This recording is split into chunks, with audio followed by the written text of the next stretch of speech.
¿Qué tal? Bienvenidos a una emisión más de Entredichos, que hoy tiene por invitado al candidato de Movimiento Ciudadano a la alcaldía de Monterrey. Se trata de un hombre conocido, de un joven conocido, como lo es Luis Donaldo Colosio Riojas. Luis Donaldo, te doy la más cordial bienvenida. Arranco no con el plan que tenía, sino con la última noticia, que es la relativa a la investigación por parte de la Unidad de Inteligencia Financiera a tu principal contrincante, a Cienfuegos. ¿Qué piensas de esto?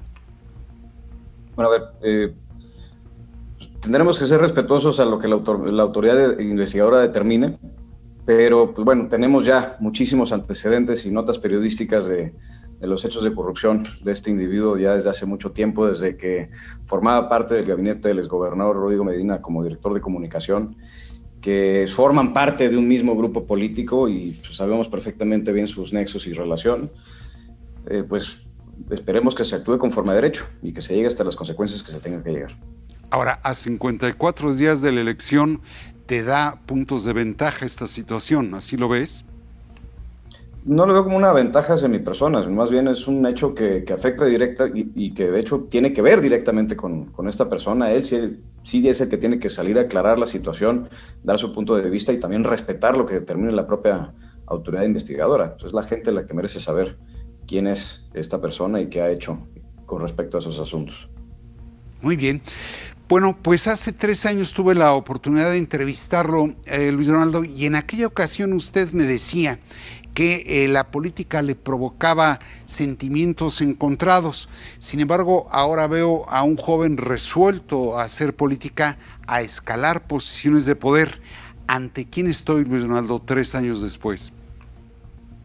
Definitivamente ha habido mucho crecimiento en esos 3 años. Se ha tenido que aprender, pero también se ha tenido que madurar bastante en este camino. Pero la política me sigue produciendo esos sentimientos encontrados, porque lejos de ser el espacio de construcción y de conciliación para llevar las zonas estratégicas para el desarrollo de nuestra ciudad, de nuestro estado, de nuestro país a buen puerto, pues es un ambiente que se encuentra lleno de mezquindad, de intereses, de dobles discursos, de falsedades, y eso es, pues la verdad, muchos días bastante agotador, pero precisamente esas son las razones las que me impulsaron en su momento a tomar este paso y las que me siguen motivando a no permitir que gente así siga ocupando estas posiciones, que gente buena se le pueda abrir la puerta para que se incorpore, participe y aporte todo su talento, toda su creatividad y la ponga al servicio de la gente de nuestra ciudad, de nuestro estado. Y en la medida de lo posible motivar a que haya un despertar masivo de conciencia a nivel nacional y que cada vez mayores liderazgos vayan surgiendo en sus respectivas zonas y ciudades y que podamos recobrar el rumbo correcto que queremos para México. En aquella ocasión, Luis Donaldo, me decía usted que le molestaba mucho no ser considerado por quien era, sino por ser hijo de quien fue. Ahora, hace unos días en febrero estuvo usted en Lomas Taurinas y pareciera ser que se apoya también usted en quien fue. ¿Qué pretende? ¿Reivindicar el apellido Colosio en la política? ¿Quisiera ocupar la posición que lamentablemente su padre no llegó a ocupar? A ver, lo que yo hice en febrero fue un ejercicio personalísimo de reconciliación con el pasado y sobre todo para dar una vuelta a la página de mi vida personal y de la manera más pública posible para pedirle a toda la gente que dejemos el pasado en el pasado, que aprendamos de él, que nos fortalezcamos a partir de ese pasado, pero que nos concentremos en el presente para la construcción del futuro. No pretendo ocupar el espacio de mi padre es quien fue. No, pero...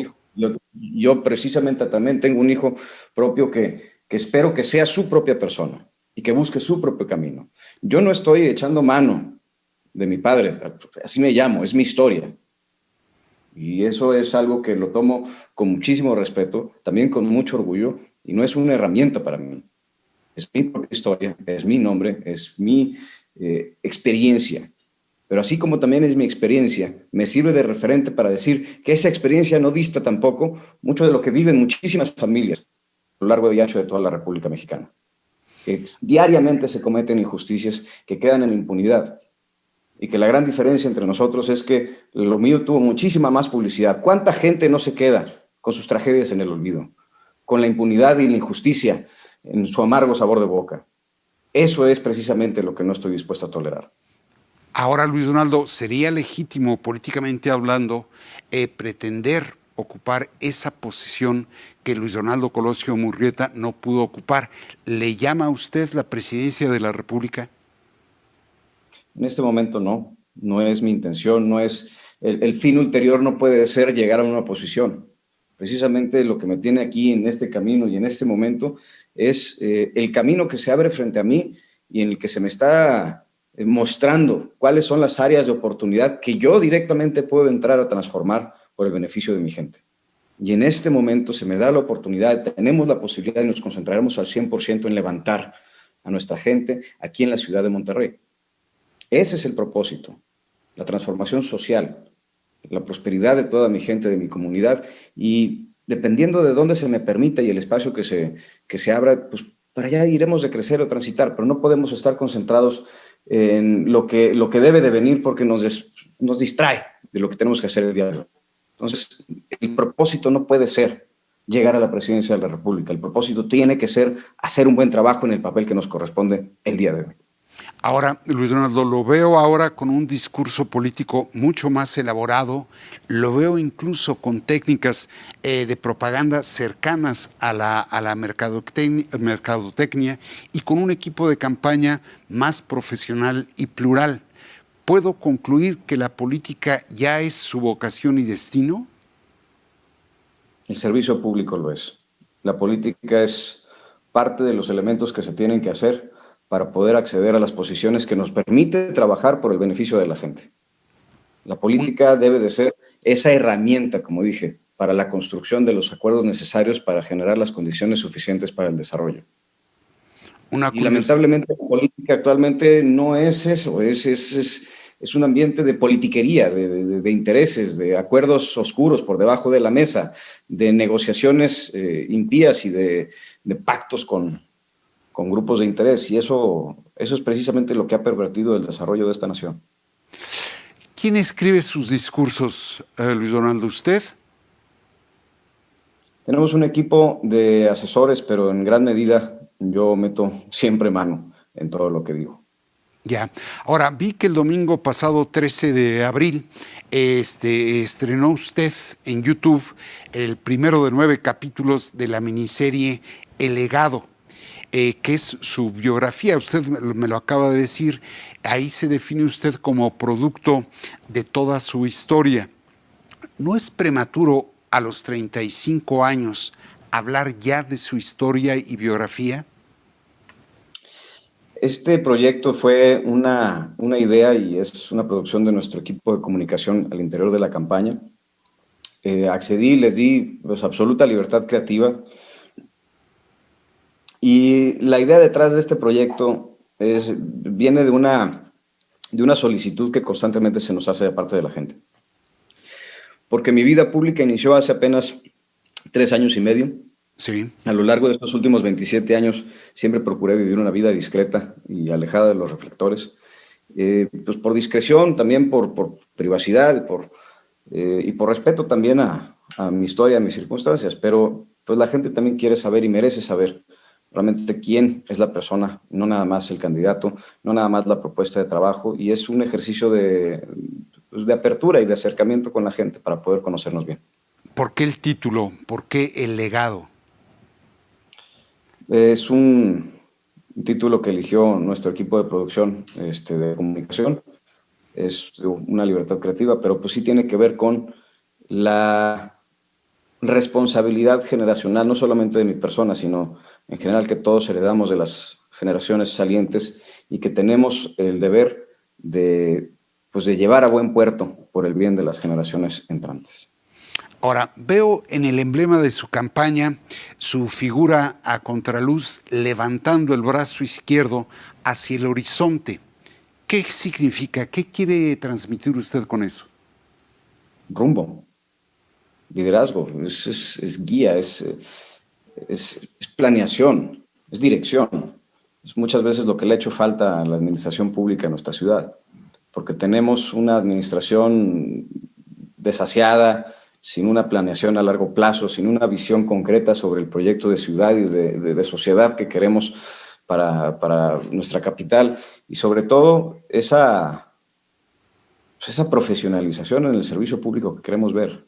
Necesitamos un cambio de rumbo. Y pues digo, esa imagen que se tomó pues de manera accidental en alguno de los eventos que hicimos hace como un año, donde participamos en una brigada de reforestación de uno de nuestros parques.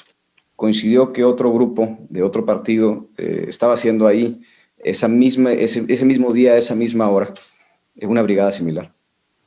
Y logramos conjuntar esfuerzos. A pesar de ser de distintas instituciones políticas, conjuntamos esfuerzos, hicimos esa alianza para construir y multiplicar el efecto del trabajo que queremos hacer en conjunto. Entonces, ese tipo de ejercicio de conciliación, de construcción, de liderazgo y sobre todo de visión a largo plazo que necesitamos es lo que motivó el tema de la campaña. Curiosamente es el brazo izquierdo y no el derecho.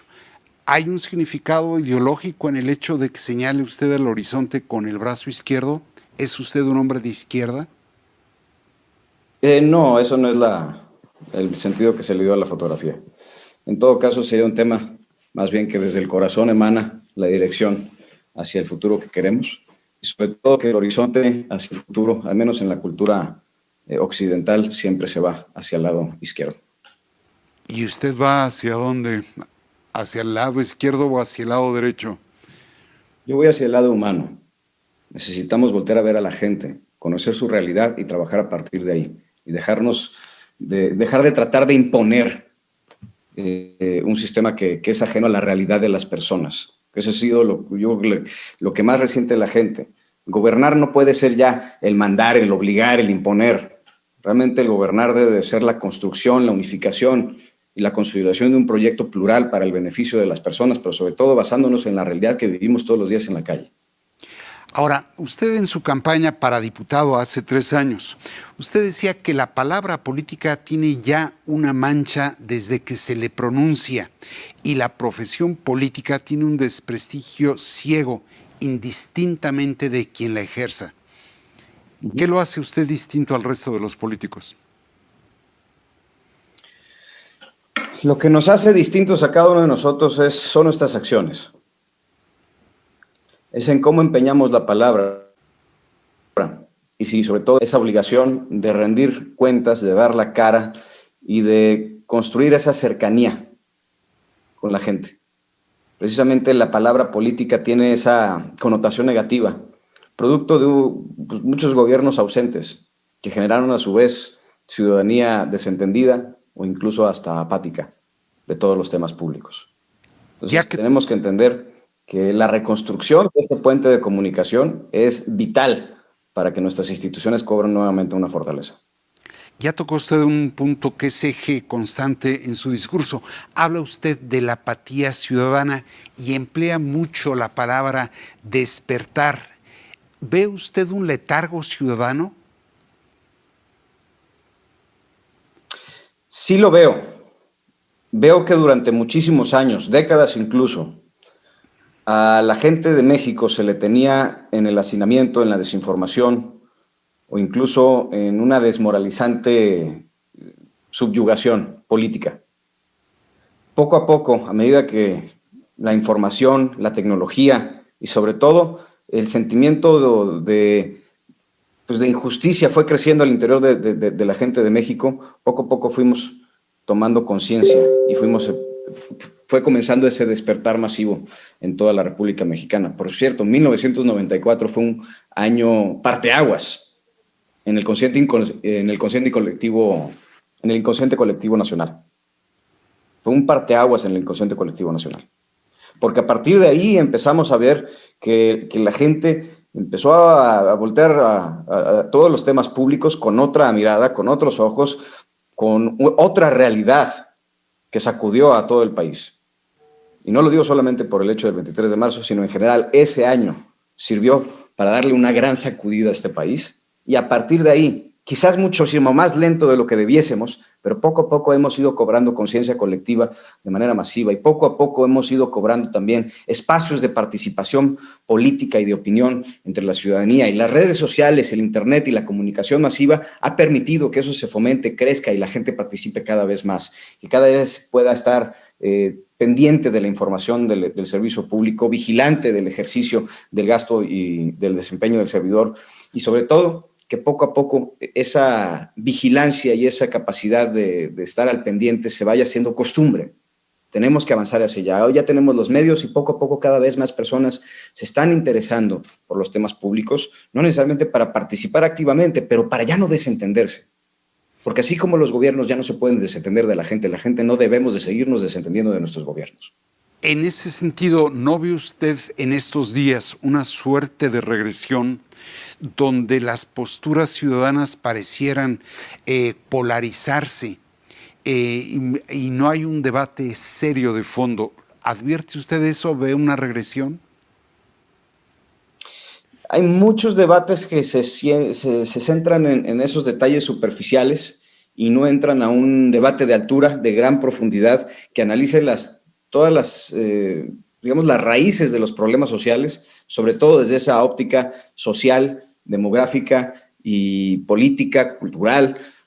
Casi siempre los debates que se dan en las cámaras y en los congresos son exageradamente superficiales y completamente politizados y mediatizados y trivializados, para terminar pronto. Eso es lo que se lamenta, es lo que el día de hoy tenemos, pero poco a poco cada vez hay más personas que sí quieren hacer ese ejercicio de diálogo abierto, respetuoso, pero exhaustivo. Precisamente tenemos que romper la barrera de la indiferencia para entrar al meollo del asunto, para poder desmenuzar cada uno de los temas y atacarlos desde su profunda raíz, sobre todo aquellos temas que tengan su raíz en una dolencia social, porque casi todo se trata de hacer con parches legislativos o con acuerdos políticos o con campañas publicitarias. Y después el gobierno o el gobernante o el representante dice, bueno, ya se acabó el tema, lo solucionamos y aquí ya no pasó nada. Cuando en realidad las raíces de la problemática social que tenemos en México, la gran mayoría de ellas son de muchísimos años atrás y es de una profunda raíz cultural que no solamente con políticas públicas reactivas se van a acabar, tenemos que aplicar también algunas políticas públicas de manera paralela, que sean realmente correctivas, de largo alcance, basadas en la educación y sobre todo en la evolución del consciente colectivo social. Ahora, vamos a su campo de acción específico. De acuerdo con la encuesta del Norte, usted no solo ya alcanzó a su contrincante, que sería Francisco Cienfuegos, sino que incluso trae 2 puntos arriba de él. Trae usted 33% de la preferencia electoral, él trae 31%, es una suerte de empate técnico, como se dice. ¿Cómo piensa agrandar esa ventaja? Con trabajo. A ver, yo respeto mucho las encuestas, pero no son más que una fotografía del momento y en nada reflejan la realidad que puede llegar a ser el día de la elección. Entonces, todos los días debemos salir a trabajar. Las encuestas son una herramienta para poder calibrar el mensaje y la estrategia de la campaña, pero nosotros tenemos que salir todos los días a la calle a transmitir ese mensaje, a conectar con la gente y a convencerlas de que esta es la mejor alternativa. Y eso se logra pues, no solamente encuestando, sino logrando salir a trabajar todos los días como si fuera el primer día, con todo el empuje, con todo el arrojo, para que dejando el alma en la cancha, la gente sepa de qué estamos hechos, cuál es nuestra política de trabajo. ¿Qué piensa de Francisco Cienfuegos? Es una persona que no supo ponerle límites a su ambición y eso le ha cobrado ya una altísima factura. Ahora, usted ha sido de algún modo víctima del hostigamiento, tanto usted como su propia familia. ¿Lo ve a él detrás de esa campaña de hostigamiento? Es la única persona que se beneficia de ello. Son temas que incluso tenemos confirmados vía otras fuentes y algunos temas incluso él personalmente de tiempo atrás me lo reconoció. A ver, no nos espanta. Sabemos que este es su modus operandi, pero pues lamentamos mucho que este sea siempre el modus operandi que sale a relucir en todas las campañas. La gente estamos hartos de la guerra sucia y queremos realmente entrar a una etapa propositiva y constructiva. Pero, pues bueno, una persona que está dispuesta a hacer lo que sea con tal de llegar al poder, ciertamente no va a llegar ahí a servir a la gente, sino a abusar de ella. Ahora, Monterrey, e incluso el propio Estado, ha ensayado prácticamente todo el abanico político. Ha tenido priistas, ha tenido panistas, supuestamente tienen un independiente en la gubernatura. ¿Qué garantía puede usted ofrecer de que no va a ser uno más en Monterrey? De entrada que este proyecto y las bases del mismo no se fijan en colores de partidos. Esto no es de colores, es de valores. Y por eso la integración de todo el equipo de trabajo deberá conformarse de los mejores y más brillantes perfiles y talentos que tenga que ofrecer nuestra ciudad, nuestro estado y, de ser posible, nuestro país entero. No vengo aquí a poner a mis amistades o a mis compadres o a mis familiares, sino a la gente que pueda desempeñar la función técnica con la capacidad suficiente en las áreas estratégicas para el correcto desempeño de la administración municipal y, por ende, del desarrollo del municipio mismo. Tenemos que empezar por ahí, por la profesionalización del servicio público, de sus integrantes, de sus sistemas, de sus procesos y, sobre todo, de la atención que recibe la gente de parte de sus autoridades del municipio. Corregir las malas prácticas, expulsar las prácticas indebidas y estar completamente orientados hacia la presentación y obtención de resultados, con metodologías de evaluación de desempeño, con indicadores de desempeño y tener entonces un elemento suficiente para saber si estamos haciendo bien las cosas o no. Necesitamos irnos sobre el resultado y sobre la transformación de la vida de la gente. A ver, nosotros y este proyecto lo estamos conformando personas que queremos en 3 principios fundamentales. Número 1, como te dije, gobernar no es mandar, es unificar, es consolidar, es construir, es colaborar. Ese es el futuro que se debe construir en el ejercicio del gobierno público. Número 2, pues la ciudad tiene que ser un espacio que nos beneficie a todos, que mejorar nuestras vidas. Ese es el propósito de la ciudad y por eso empezaron las ciudades desde siempre. Una construcción de sociedad que ayudara a satisfacer las necesidades de un grupo masivo de personas y que les ayudara a conseguir oportunidades para desarrollarse, profesionalizarse y crecer juntos. Finalmente, la agenda para la reconstrucción de la ciudad debe de emanar de sus comunidades para que a partir de ahí sea que se genere ese plan de trabajo y las soluciones estén aterrizadas a lo que la gente necesita y espera en el inmediato, corto, mediano y, por supuesto, largo plazo. Déjeme hacerle una pregunta obligada, sobre todo después de haber hablado del hostigamiento del cual ha sido usted objeto. ¿No teme de algún modo tener el destino que tuvo su padre? ¿No lo inquieta, no le quita el sueño? No me quita el sueño para nada. Uno perdería muchas horas de sueño y mucha tranquilidad en su vida si estuviera todo el tiempo contemplando pues el día de su muerte. Obviamente no. A ver, reconozco que el peligro en la vida es real, pero el miedo es una elección. Y pues se tiene que vivir con precaución, pero no se puede vivir con miedo. Muy bien. Déjeme concluir la entrevista, si le parece, Luis Donaldo. Quisiera yo decirle algunos nombres o algunos asuntos sobre los cuales quisiera que me reaccionara o con una palabra o con una frase. Bien. Andrés Manuel López Obrador. Presidente. Luis Donaldo Colosio Murrieta. Papá.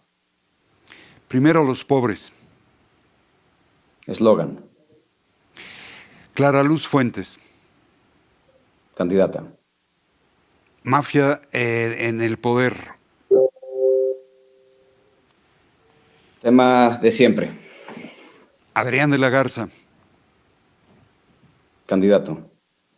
Violencia política. Urgió legislarse en su momento y se rehusaron a hacerlo. Fernando Larrazábal. Candidato. Dígame usted 3 nombres de jóvenes políticos a quienes considera que hay que seguir de cerca. Samuel García, Agustín Basabe, Iraí Reyes. Muy bien. Pues si no, ¿quiere usted dar un mensaje a la gente de Monterrey en menos de un minuto? Estoy muy agradecido por la posibilidad de tener este espacio y sobre todo por poder conocernos un poquito mejor. pero también muy agradecido por la oportunidad que tengo en este momento de contender por uno de los más altos honores y distinciones que me puede dar la gente de mi ciudad. Yo que llegué a esta ciudad en el momento más difícil de mi vida, fue sumamente generosa conmigo. Me dio un hogar, una familia, una educación, me dio amistades y me permitió crecer como persona y formar a mi familia. Este es un momento que tengo yo para reciprocarle a mi ciudad y a mi gente todas esas bendiciones que me han dado, por las cuales estoy profundamente agradecido. Y de eso se trata también, una motivación sumamente personal para estar haciendo lo que estoy haciendo. Muy bien, pues Luis Donaldo, yo le agradezco muchísimo la disposición, como desde luego le agradezco a los seguidores de Grupo Reforma el hecho de acompañarnos aquí en Entredichos. Muchas gracias.